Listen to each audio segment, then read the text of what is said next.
So my name is Stirling Hart. I live in Brackendale now, have for the last 7, 8 years. My wife was born and raised here in Squamish. I have a big part with the Squamish Days Logger Sports Festival, and I've also got a business here in town.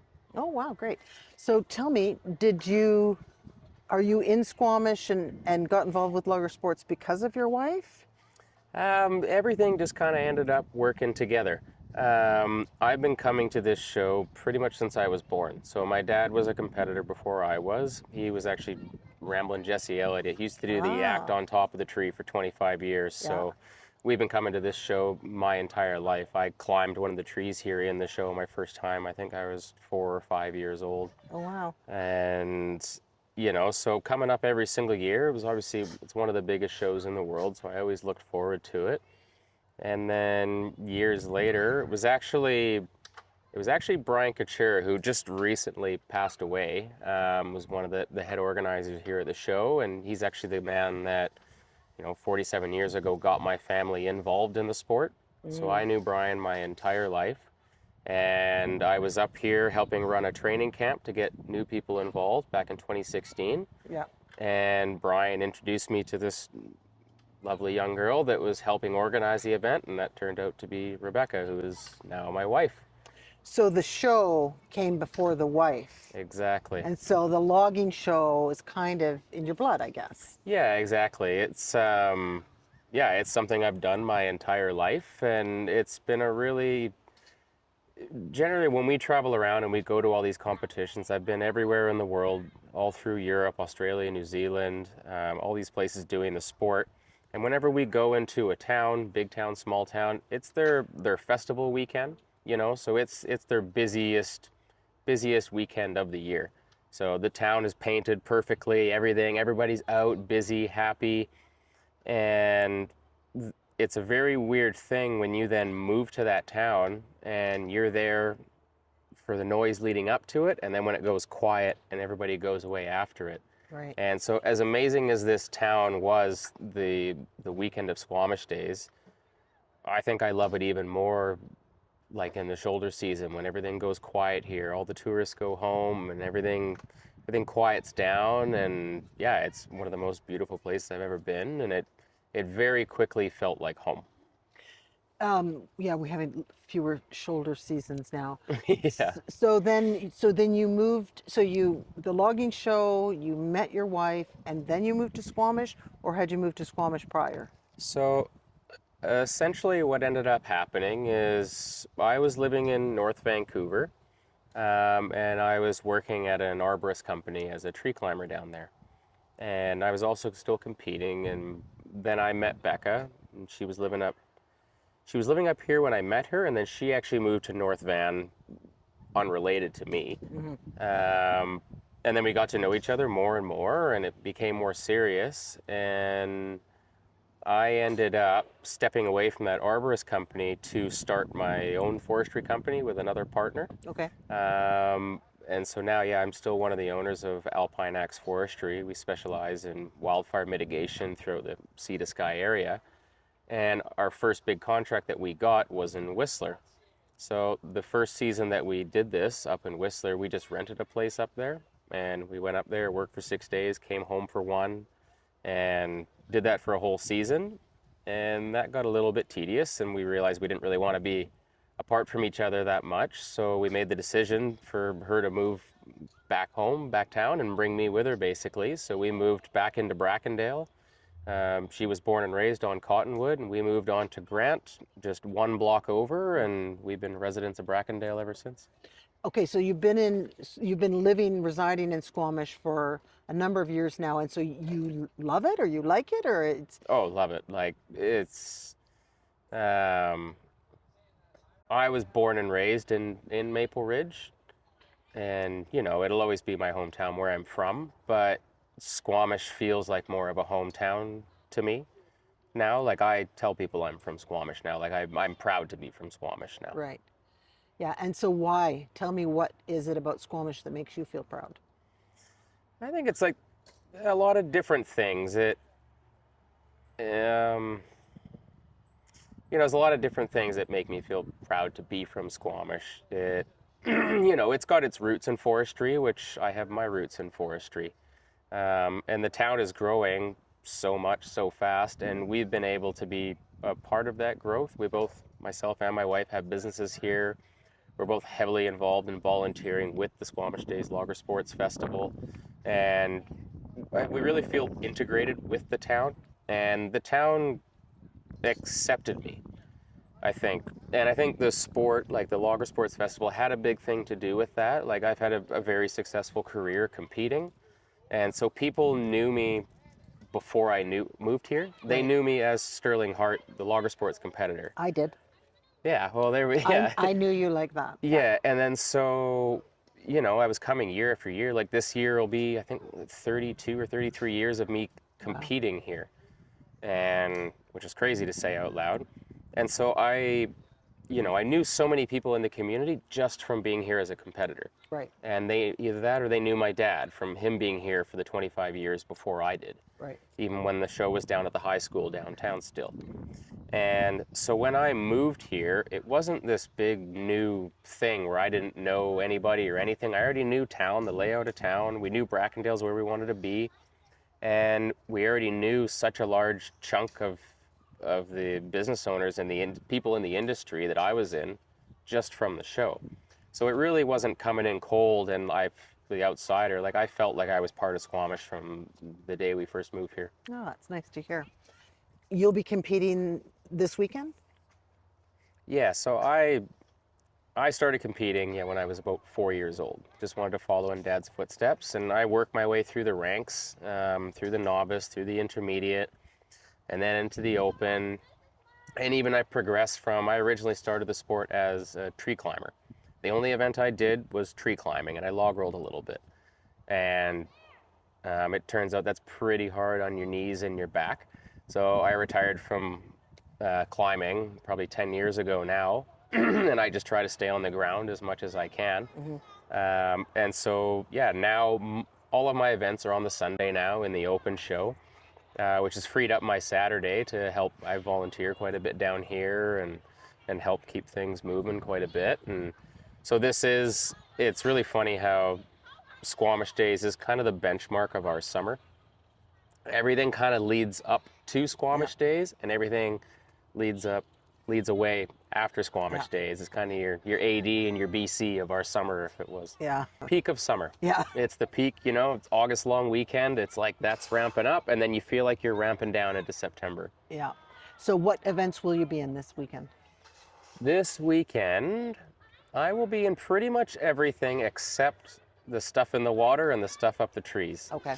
So I've stepped away from the climbing. It was just, I had more medical bills than I did prize money. Yeah. And the same thing with being either the choker race or the log rolling, a lot of ankle injuries, a lot of knee injuries. So now mainly chopping and sawing. I'll still run my hot saw. I'm a certified faller. I still work in forestry, so the tree fall is a big one for bragging rights for all of us here in town as well. So I still do about 8 events. Back in the day, I did about 13 events in a day, it was a big day. So the international competitions you've been in, were they shows, like a demonstration of logging, or were you competing against other loggers? So throughout my career in the sport, I've done about everything I possibly could with the sport. So I used to do an exhibition show up Grouse Mountain in Vancouver, and essentially we did every event that you would see here at the Logger Sports Festival, but we would do it in a theatrical show. Right. So it was kind of based off like a Cirque du Soleil type thing. So there was some humor, but there was some history, and all built into a 45-minute show. We do that 3 times a day, 7 days a week from May till October.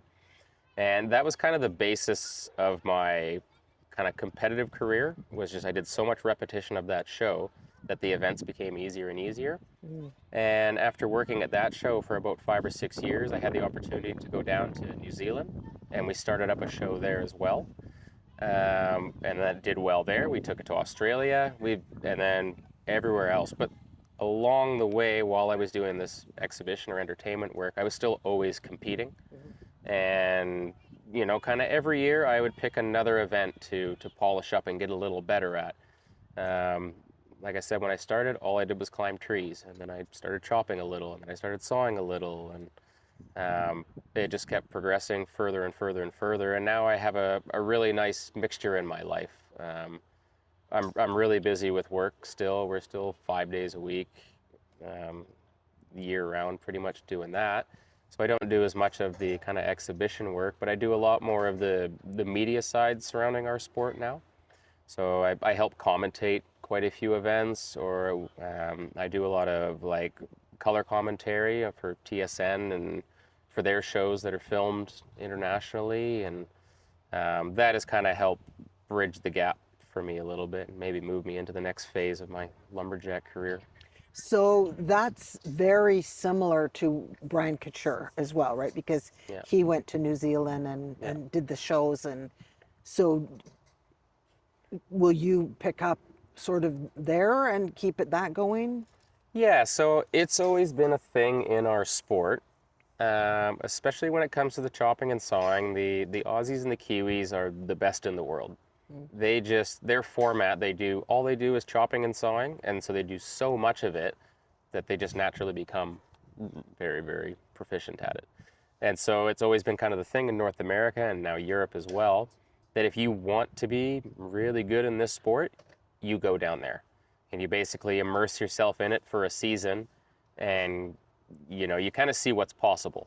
Yeah. If you stay with, if you become the big fish in the small pond, you max out really quick, but you go down there and then all of a sudden you're the small fish in the big pond. The first time I went down there, I had won a few events here at Squamish Days as a like intermediate open competitor, so I thought I was pretty good.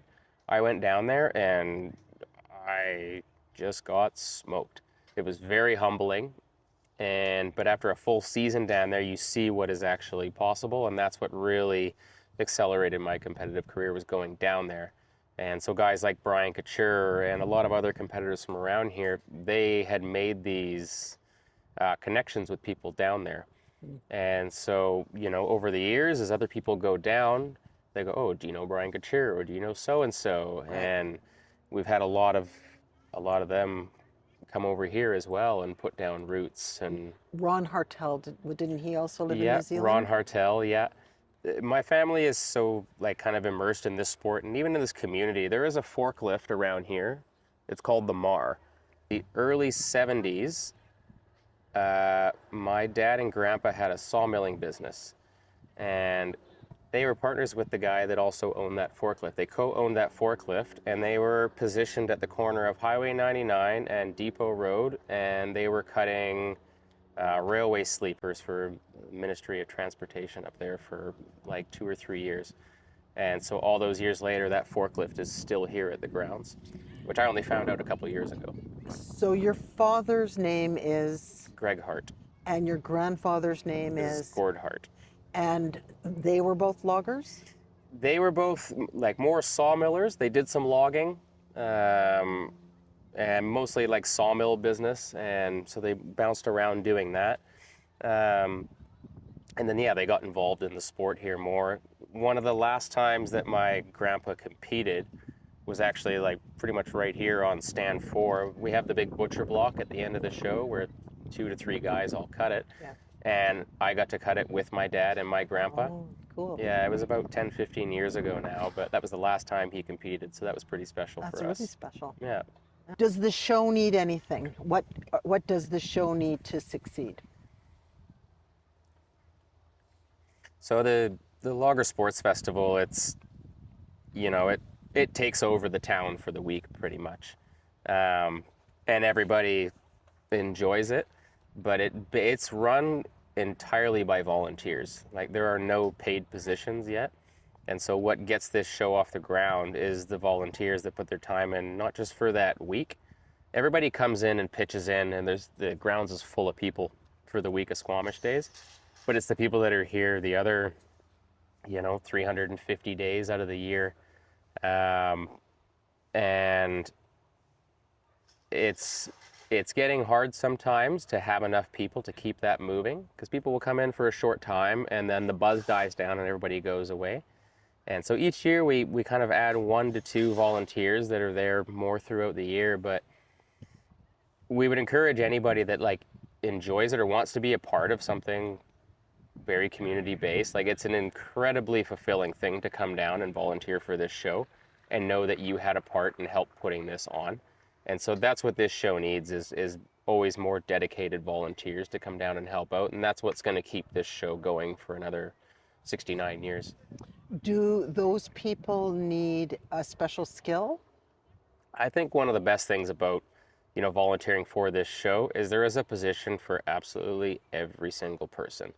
Not every person has to come down and lift and put stands into place or go falling trees to get the wood or be a contractor. There's administrative positions. We need marketing. We need social media. We need the spreadsheets for the competitors, where everybody goes. The show needs organization. Putting all the proration groups in place and making sure they're all taken care of. Literally anybody that, no matter what your job is, if you came down, you're like, hey, I want to be a part of this, we would help find a way that suits you that you could help. And I think that's one of the best things about it. Jacqueline McNichol's been president now for quite a while, and she does an amazing job at putting people in positions where they can be successful and where they make doing this an enjoyable thing. It's not one of those volunteer positions where we're trying to con people constantly to come down and just help out. Like, when your buddy asks you to come help him move and pays you in pizza and beer and you're like, never again. This is not one of those situations. You come, you do it, you're a part of something, it's a great community, and it's rewarding. And yeah, we always invite people to come down and get involved. How would they get involved, or who would they contact? Who would they reach out to if they wanted to be involved? Pretty much anybody that you see down here on the grounds. You can go to Squamish Days Logger Sports, where you Google it online, go to the website, there's emails there. It's on Facebook, it's on Instagram. Like, you reach out anywhere, hey, I want to help. You reach out to me, I want to help. We'll find a way to get you down here helping out. Thank you. Okay, well, that sounds great, and good luck for the weekend. Thank you. I've been watching Squamish Days Logger Sports my whole life, and I've loved it. I have so many logger sports stories myself, and so if you have any that you'd like to share, put them below in the comments. If you're enjoying these interviews, please like and subscribe, share it with your friends, leave some comments down below. Thank you, and continue to watch Stirling. Now let's switch gears a little bit and talk about your business. Perfect. We ended up starting up a business that basically, we specialize in mitigating wildfires. And so obviously it's been a pretty hot topic thing here of late. We happened to get into it like 10 years ago, before it became a big thing, or it didn't seem like as big a thing at the time. And so our biggest contract is with Whistler, with the municipality of Whistler, and essentially what we're doing is we're FireSmarting communities, but on a broader level, a larger level. So the work that we do, we're essentially thinning out the forest,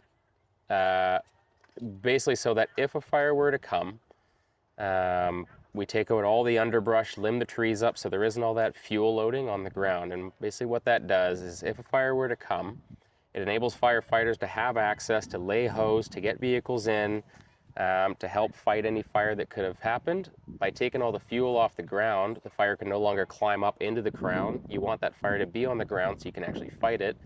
And by opening up a little bit more space, if they do need to come drop water or fire retardant, that can actually reach the ground and help extinguish the fire. And so there's many different levels of this kind of work being done. Typically what you hear for FireSmart is what they see happening right beside people's homes, which just kind of picking up all the littered debris, raising the limbs up and kind of making it look nice. There's the other end of the spectrum, which is kind of your commercial thinning or your commercial logging, where you're actually taking out merchantable timber and leaving it. It is more logging, but it serves the same purpose. You'd see evidence of this up the Callahan Road or up Chickamus if you were to drive up that way as well. The work that we specialize in, kind of our niche market, is that work in between. So we're working basically from people's homes and then the first kind of 300 feet, 100 meters into the forest. So essentially we are doing small scale logging, but because it's right in the heart of Whistler, it can't look like logging, it can't sound like logging, it can't Right. look like logging before, during, or after. Right. So essentially, we're the tree ninjas. We come in and it's quiet, it's very, very low impact because there's so many sensitive, ecosystems through there, and a lot of legacy trails, a lot of biking trails, hiking trails. We're right in the bike park at Whistler. And a lot of these trails have been there for 25, 30 years, and they don't want logging equipment going in and wrecking it, and then it's not there anymore. So it's kind of our soft approach to this that has enabled us to be in business for 10 years now. And we've worked, yeah, for Whistler, we've worked for Squamish, we've down in West Vancouver, North Vancouver. The sea to sky is kind of our bread and butter. And so there's a lot of good things about it. I get to be home every night, and anybody that knows anybody in forestry or has worked in forestry knows that's becoming more and more rare, is being able to go home at the end of your day. Most forestry work is in camp now. And I did my time in camp, and I decided it was not something I wanted to do with my life. I wanted to be home, even if it meant less money or whatever, more work or whatever it meant. And so doing this job is, although any business owner will tell you, like, it's definitely got its ups and downs, a lot of hair pulling and thinking about selling everything twice a week, but being home every night, and also the work that we do, I get to go back year after year and see the forest rejuvenate and see all the green shrubs, all the leafy stuff come up underneath. And yeah, it's very rewarding to know that you're doing something that is making an impact. We've been in areas where we've seen evidence of fires come up to areas that people have done this work, and it does work. It does help, and so that's a big thing as well. Um, yeah, it's been very rewarding. So do you also work for like an individual? Like if I had a foresty lot that my house was on, would I contact you to say, is this forest safe or? Yeah, we do a lot of work around. It's funny because my wife now is actually a FireSmart coordinator through her job as an engineer, Mm. so she's actually more, certified to actually do this than I am technically on paper. So we do a lot of work locally here in the community as well. Like, we still do some residential tree work. We do some lot clearance work. I've been doing tree work up at the Squamish Monastery for a little while now, and up the Squamish Valley, we kind of help fire smart some people's homes. We've done quite a bit of work with the Squamish Nation and projects they have around Atwell Environmental, CME, CBC, all the local companies we work with quite a bit. And, yeah, it's really they've made us feel like one of the boys in a sense. All the other being a trusted contractor has been a really nice thing to come here and feel like you're contributing to your community in a Right. positive way.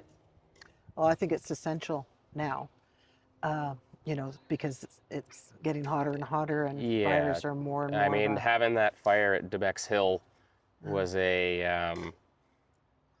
yeah, it's pretty crazy when it gets that close. And then there was that one in Pemberton. We were working right there. They're installing a new French school, and we were taking some trees down, and we're watching the fire, like, right there. And it's having wildfires happen is one of the best and worst things. I mean, it's horrible, especially when they can get away and start actually destroying people's homes or destroying people's generational farms. We've been involved in helping a few of them. But also, what they do is they remind people of what can happen. We're also used to seeing these tragedies on TV and go, "Oh, man, that sucks. That is horrible. Let's contribute to a GoFundMe." But when you actually start to know people that this affects, and they spent their whole lives building this house, yeah, and it's just wiped out in 15 minutes, whole thing is gone. yeah, And so having the fire there on Debeck's Hill and having this one in Pemberton, it does really show people that, okay, this is real, this is happening. yeah. It's kind of the way our forests only regenerate either by wildfire and burning or by wind, and it all blows over. And so, Squamish has got a lot of wind and the trees aren't really blowing over, so your other effect is most likely going to be wildfire. So it's better you do something than do nothing and wait for the inevitable. Agreed. Do you consider yourself a forester or a logger or something else? It's funny actually because there is many different sides of forestry. You know, there's a lot of forestry professionals, you know, RPFs and people that, you know, they decide which trees to cut down or which ways to deal with things. And then there's the loggers. It's kind of the stock that I come from, is more the rough, burly bunch. We get along really well. Um, but working for the municipalities and working in this area, I've kind of fallen into both aspects of it. And because we've worked with the municipality for so long now, and we've had people come and go in the other positions, and we've been there through all of it, we've become a trusted resource for them. So we're more and more involved with the planning of projects now and saying, you know, I think it makes sense for you guys to spend your money going this way, and we can cover a lot more area with a lot less money. Or instead of doing this area that's going to be really expensive because it's really, really steep, rocky, there's people's houses there, you know, and so I think kind of falling into a bit of both has also what enabled us to have some success and sticking around for a few years. Do you feel that Squamish's logging history is something that people are proud of generally, or do you feel like there's, you know, because you're from your generation, do you feel like people think, ugh, logger? Is there stigma to it? Yeah, the outlook on loggers it's getting tough. Um, it's definitely getting tough. Like I am still very, very proud of it. Um, if there was ever an issue in my life, you know, it's something happened and I needed help. Like I've been in situations where I had friends in the shoe shop that had a big fire, and we were supposed to go on my bachelor party that weekend. And a bunch of the guys had to cancel because they're like, hey, this fire is coming. And so we ended up canceling my bachelor party, and all my logger friends that were supposed to go with me, we packed up and we went there and fought that fire, and we saved 600 acres of their family farm. Wow. It was the loggers that showed up there. You know, it wasn't the people that were necessarily coming to visit so they could ride their bikes and paddleboard. Right. Not there's anything wrong with it, but if I'm asking for people to be in my corner, I'm going to pick the logger, you know. And so I'm still proud to drive around a dirty long box truck and have saws sticking out of the back with a tidy tank. I still like wearing my high vis when I go into Save-On to buy my groceries. I still wipe my feet on the mat before I go into the liquor store, but you'll hear my boots coming. You know, my favorite place to shop is still always going to be the saw shop. So I'm always going to have that logger background.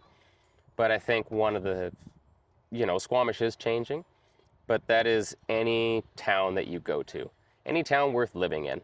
We are very, very, I mean, I say we, I've only been here for 10 years or so, but Squamish has been very, very lucky that it kept as small as it did for as long as it did. You know, it's one of the most beautiful places in the world I've ever been. I've traveled everywhere in this world with the sport, and that drive from Vancouver to Squamish is the most beautiful drive in the world. And then you're here, you're nestled in the mountains. Like, we don't always know how lucky we are. And so it's not surprising how popular it's become. You can't really blame people for wanting to be here. But it is difficult. Like, I've only been here a short time, but I feel very protective of the town. And, you know, just want to see the town come along in a way that's sustainable and not just, you know, any kind of profit driven or whatever it need be. You know, we don't just want to cram it with people necessarily. You want it to grow in a sustainable way. And, you know, I don't know how much longer logging will be around in this area. I hope it'll continue and we'll find new methods and new ways to incorporate it, because we have to keep cutting trees down. If we just leave them, it's all going to burn eventually, and the fires are just going to get worse and worse. That's kind of a fact. And so, yeah, I think one of the things that's enabled myself and my wife, and if we want to build a life here, we kind of have to grow with the town. You know, so our forestry, logging wasn't necessarily going to work for what I was doing, so we found more of a niche market that picked up at the right time. And, you know, my wife opened Local Roots Farm Market in Brackendale, kind of across from the watershed beside Hop Creek Farms. And the first place when she started her business, she couldn't get land anywhere, but Logger Sports, we were able to use the parking lot for 2 to 3 months and set it up. And in that time, everybody from council and the mayor and everybody, we were able to bring through and see, look, this is what we're actually doing. It's not just a small farm stand. Like, we want to build a business. We want to hire people. So she was able to be a part of this common acre Local Roots has on the Easter Seals land. And she's been able to grow her business and, mold it into what Squamish is becoming. And now she employs, I think she's got 17 employees now that work there, all from the community. Some are part-time, some are full-time, some are old Squamish, some are new Squamish. And yeah, I think we want to be here and we want to grow with the town is our ultimate goal. If you could put one thing in Squamish in a capsule, knowing it wouldn't change with all the change that's happening, what would be the one thing that you think that we should preserve as a community? Oh, logger sports. Absolutely. Yeah. I think, and myself and my wife have talked about this, how Squamish Days is the ultimate bridge between what we call New Squamish and Old Squamish. It's got its roots in Old Squamish with the logging, but, we're starting to include more events and more proration groups, and there's more people. We're getting more volunteers from people that have just come into town. And it doesn't matter if it's people that have been born and raised in Squamish or people that have just moved here. Everybody comes out to watch.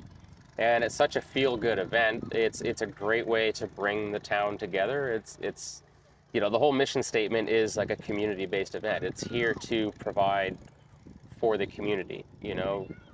All the money that gets spent here in the beer garden, the concession, everything, it all goes back into the community. And it just provides such a feel-good atmosphere. Like, I think it's something. It's not that it needs to stay exactly as it is. I don't think anything can stay as it is forever. I think it needs to grow, and I think it's headed in the right direction. Okay. Now, you also mentioned Brian Couture. Can you give me a few other names of people you've met either in your time in logger sports or in your time living here that you think need a shout out, that are doing great things in the community that people may or may not know about? Ooh, man. Now what if I forget people, I mean, in my circles, I've talked about Jacqueline McNichol briefly. She is the president of Squamish Days Logger Sports. She's also the caretaker of these grounds that are here.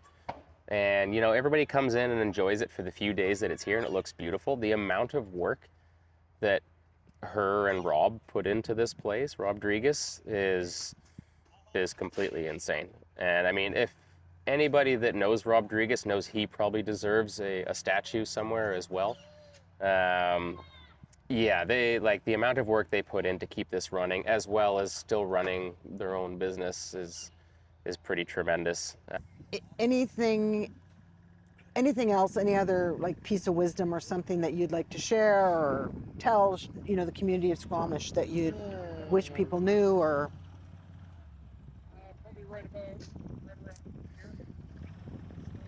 I mean, I think anybody that comes and visits Squamish, it's pretty easy to see how special of a place it is. It's very tough. Like, I'm Squamish's biggest cheerleader, but at the same time, I'm also a big fan of the bumper stickers that say "Squamish sucks, don't go," because we also kind of want to keep it for ourselves. So, the tourism is what helps keep this town going at this time. So as long as we continue to grow that in a respectful way, and we all keep the town moving in a positive direction, and I think the logger sports is a great avenue for us to keep doing that.